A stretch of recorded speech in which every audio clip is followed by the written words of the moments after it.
பேரன்பு கொண்ட சொந்தங்களே, அவருக்கும் வணக்கம். இன்னைக்கு என்ன அவேர்னஸ் நம்ம பார்க்க போறோம் அப்படின்னு பார்த்தீங்கன்னா, வருகிற ஏப்ரல் 23ஆம் தேதி 17வது சட்டமன்ற தேர்தல் நம்முடைய தமிழகத்தில் நடைபெற இருக்கு. சட்டமன்றம் அப்படின்னா ஒவ்வொரு தொகுதிக்கான பிரதிநிதிகளை மக்களே தேர்வு செய்து அந்த தொகுதி சம்பந்தமான பிரச்சனைகளுக்கான தீர்வு காண்பதற்காக மக்களுடைய பிரதிநிதியாக சட்டமன்றத்திற்கு நாம அனுப்பி வைக்கிறோம். 234 சட்டமன்ற தொகுதிகள் இருக்கின்றன. நாம் வேட்பாளர்களை தேர்வு செய்து அவர்களை என்ன செய்கிறோம் அப்படின்னா, அங்கே போட்டியின் அடிப்படையில் அவங்க யார் வெற்றி பெற்றாங்களோ அவங்க வந்து சட்டமன்றத்துக்கு போகிறாங்க. 234 தொகுதிகளில் இருக்கக்கூடிய எம்எல்ஏக்கள், பெருவாரியான எம்எல்ஏக்கள், அதாவது 117க்கும் மேற்பட்ட நபர்கள் யாரை முன்மொழிகிறார்களோ அவர்தான் பிரதான அமைச்சராகிறார், அவர்தான் முதல் அமைச்சர் என்று நம்ம சொல்றோம்.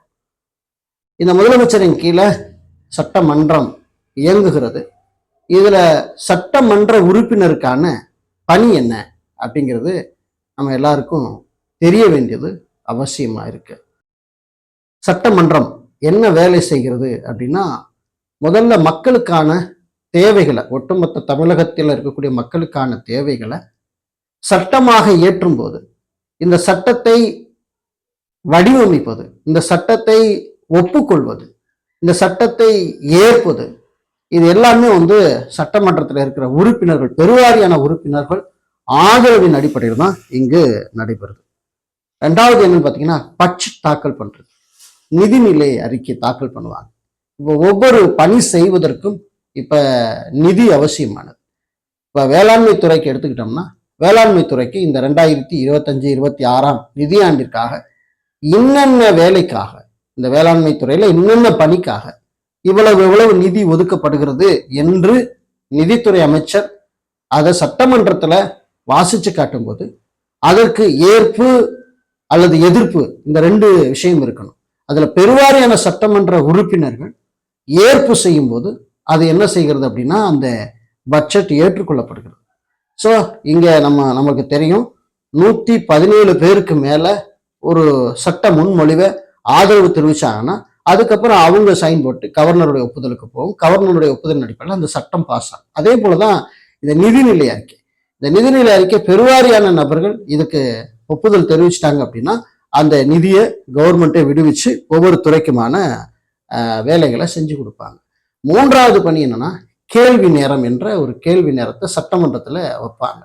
இந்த கேள்வி நேரத்துல நம்ம சார்பா தேர்வு செய்து நம்ம மக்களின் சார்பா அனுப்பணும் இல்லையா, நம்ம ஏரியா சட்டமன்ற உறுப்பினர்கள், அவர்கள் நம்ம தொகுதிக்கு என்னென்ன தேவை என்பதை அந்த கேள்வி நேரத்துல என்ன செய்யணும்னா பேசணும். நம்முடைய தொகுதிக்காகவும் பேசலாம், ஒட்டுமொத்த தமிழகத்துக்காக என்ன செய்யலாம்னா, இந்த மாதிரி இது நடைமுறையில் இருக்கு அப்படிங்கிற ஒரு கேள்வி அவங்க என்ன செய்யலாம்னா எழுப்பி அதுக்கான ஒரு விவாதத்தை உருவாக்கி தீர்வுகளை காணலாம். குறிப்பா நம்ம இப்ப ராமநாதபுரம் மாவட்டத்துல 4 சட்டமன்றம் இருக்கு.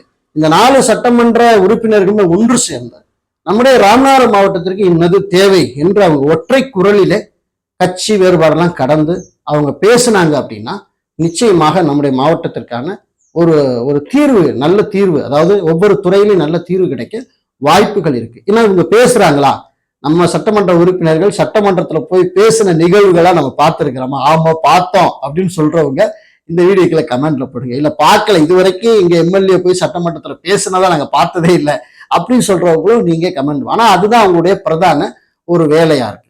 சரி, நிதி அப்படின்னு பாத்தீங்கன்னா ஒவ்வொரு எம்எல்ஏக்கும் ஒவ்வொரு வருஷத்துக்கு 3 கோடி ரூபாய் நிதி ஒதுக்கீடு செய்யப்படுகிறது. எம்எல்ஏ மேம்பாட்டு நிதி என்று, அந்த தொகுதி மேம்பாட்டு நிதி, எம்எல்ஏ மேம்பாட்டு நிதி அல்ல, தொகுதி மேம்பாட்டு நிதி.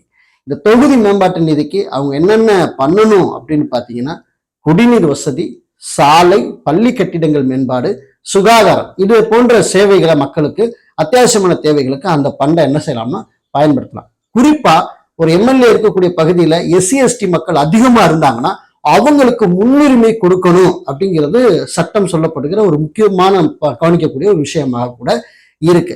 சரி, இப்ப இந்த 3 கோடி ரூபாய் நிதி, வருஷத்துக்கு 3 கோடி ரூபாய் நிதி சரியாக செயல்படுத்தப்படுகிறதா அப்படிங்கிறத உங்க ஏரியா எம்எல்ஏக்கள் என்ன பண்ணாங்கிறது அது உங்களுக்கு தான் தெரியும். ஸோ அதனால நீங்க அது குறித்த தகவலையும் கமெண்ட்ல சொல்லுங்க.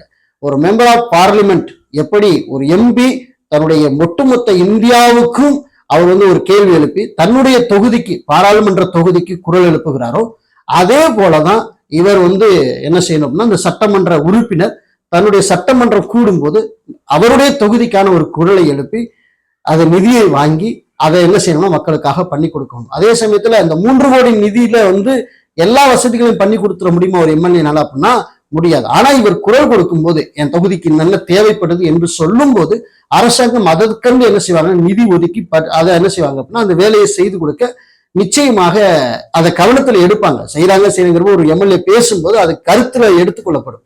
ஸோ அதுக்காக நம்ம என்ன செய்யறோம்னா இங்க இருந்து எம்எல்ஏக்களை நம்ம அனுப்புகிறோம். ஸோ இந்த 3 விஷயங்களுக்கு எம்எல்ஏவை நம்ம தேர்வு செய்து சட்டமன்றத்துக்கு அனுப்பணும். இதுதான் அவங்களுடைய பொறுப்பும் அவங்களுடைய கடமையும் என்று சட்டம் நமக்கு சொல்லி இருக்கிறது. ஆகவே இந்த தகவல் உங்களுக்கு பிடிச்சிருந்தா மற்ற உறவுகளுக்கும் இதை ஷேர் பண்ணுங்க. மீண்டும் நல்ல தகவலோடு உங்களை வேறொரு வீடியோ மூலம் சந்திக்கிறேன். நன்றி, வணக்கம்.